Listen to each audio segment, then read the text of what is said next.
నెల్లూరు జిల్లా వెంకటాచలం టోల్గేట్ వద్ద భారీగా బంగారం పట్టుబడింది. మొత్తం 3,37,000 రూపాయల విలువైన బంగారు నగలను విజిలెన్స్ అధికారులు స్వాధీనం చేసుకున్నారు.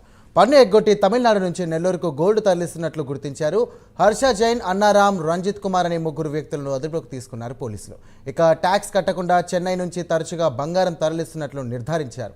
వ్యాపారులు అక్కడ బంగారం కొని ఏపీలో విక్రయిస్తున్నట్లు అధికారులు ఈ సందర్భంగా గుర్తించారు.